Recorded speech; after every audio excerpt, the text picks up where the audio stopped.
Blake Parker always felt like he was part of the scenery at Ashford High, something in the background, unnoticed by design.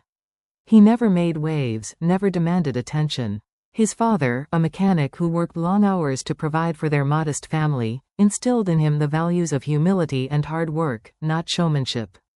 His mother was a quiet woman, always reminding him to stay grounded and humble, to not get too wrapped up in things that didn't matter.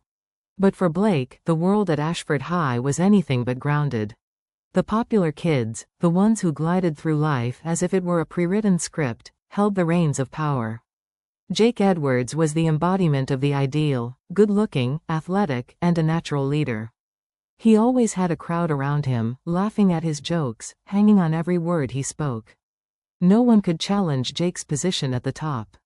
Then there was Chris Michaels, Jake's best friend. Funny, confident, and with a reputation for being the class clown. He had the ability to make people laugh, but it was the kind of laughter that echoed down the halls, the kind that could either be contagious or cruel, depending on the target. Blake wasn't popular by any means, but he wasn't invisible, either.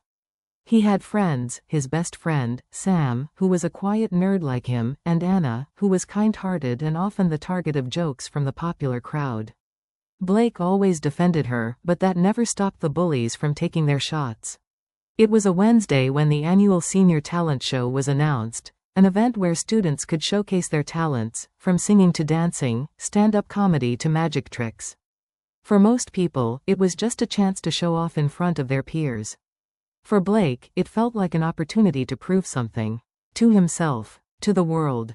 He didn't know what drove him to sign up. Maybe it was the idea of being seen for once, the chance to stop being just the quiet guy at the back of the class. Maybe it was the thought of stepping out of the shadows and into the light.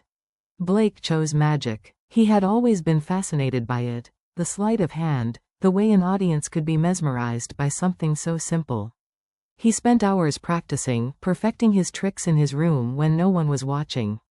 There was something soothing about it, the rhythm of his hands, the repetition, the mastery over something invisible.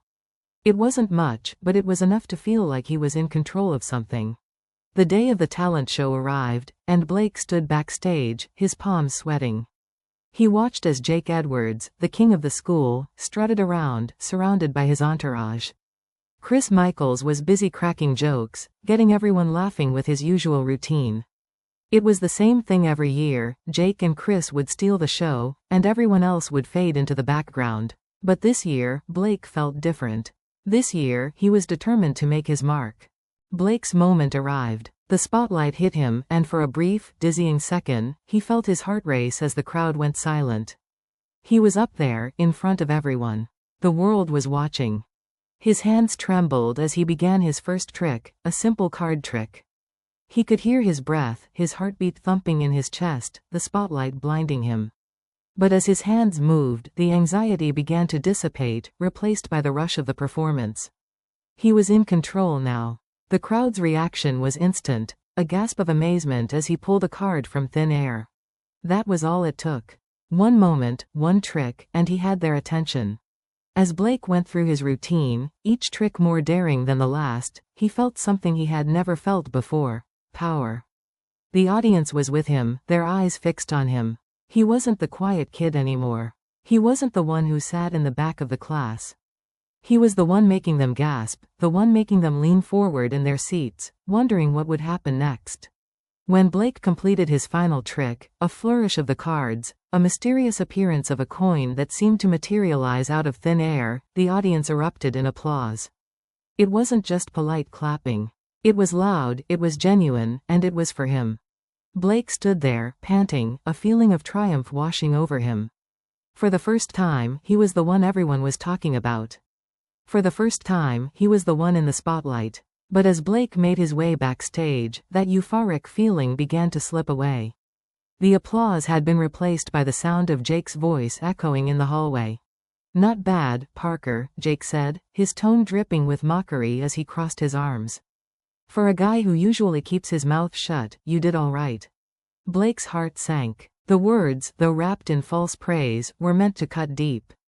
Jake was always like that, patronizing, dismissive, a constant reminder of how the popular kids saw the rest of them. You really think you can steal the show from me, Parker? Chris Michaels added, stepping into the conversation. He grinned, but there was a sharp edge to his smile. It's cute, really. But this is our thing. Don't forget your place. Blake felt the heat rise in his chest, anger bubbling beneath the surface. This wasn't how it was supposed to be. He had earned that spotlight. He had worked harder than any of them. But in their eyes, he was still just the quiet kid trying to play in their world. It was then that Blake realized something that changed him. There was no place for someone like him in their world. The popular kids weren't just untouchable, they were ruthless. And no matter how good his tricks were, no matter how much he impressed the crowd, it wasn't enough. He would never be one of them. Blake's anger simmered for days after the talent show. It wasn't just about the magic tricks anymore. It was about something deeper, a need to prove to himself that he wasn't invisible, that he wasn't just going to fade into the background again. But more than that, it was about payback. They had made him feel small, and now, Blake was determined to make them feel the same way. The first target was Jake. Blake had been hearing rumors about Jake's cheating on a chemistry test. It wasn't a secret. It wasn't even a rumor, it was fact.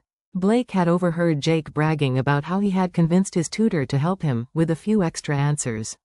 He had the ammunition. It was time to strike. Blake didn't want to make it obvious that he was the one behind it. He anonymously tipped off the teacher, and sure enough, Jake was caught red-handed. The scandal was all over school, and Jake's perfect reputation was tarnished. He was suspended, and his chances of getting into a prestigious college were in jeopardy. For the first time, Blake felt like he had the upper hand. He wasn't just the guy who sat in the back anymore. He was the one pulling the strings. Part 5, The Downward Spiral. But one victory wasn't enough for Blake. No, the thrill of Jake's downfall only made him hungrier. He turned his attention to Chris. Chris Michaels, with his charming smile and quick wit, had always been untouchable in Blake's eyes. But Blake knew something about Chris that no one else did. A few weeks ago, while Blake was scrolling through social media, he came across a conversation Chris had with a girl from another school. The messages were cruel, mocking her appearance and calling her names. Blake couldn't believe what he was reading. It was the kind of thing that could ruin Chris' reputation, and Blake knew just how to use it. Late one night, Blake hacked into Chris's social media account. He downloaded the screenshots of the messages and made sure to spread them around. It didn't take long for the entire school to catch wind of the scandal. Chris, the popular class clown, was now the target of ridicule. The boy who had always made everyone laugh was now the punchline. The fallout was immediate. Chris lost friends. People who once adored him now whispered behind his back. The spotlight that had once shone on him now flickered and dimmed. Part 6, The Realization. But Blake's satisfaction was short-lived. As the days went on, he began to realize something troubling. The more he took from them, the more he lost of himself. His friendship with Sam began to fray. Anna started avoiding him. He had pushed everyone away in his pursuit of revenge, and now, he was alone. Blake had won the battle for the spotlight, but he couldn't help but feel a gnawing emptiness inside him. He had stolen it, yes, but at what cost? One evening, as Blake walked alone through the empty halls of Ashford High, he stopped by the auditorium where the talent show had taken place. He stood on the stage, looking out at the empty seats, and for the first time, he understood something. The spotlight, once so desirable, was a fleeting thing. It burned bright for a moment, but it was gone as quickly as it arrived. What Blake had thought would bring him power had only brought him isolation. And maybe, just maybe, it was time to step out of the spotlight, not as a failure, but as someone who had learned the hardest lesson of all. That real power came not from stealing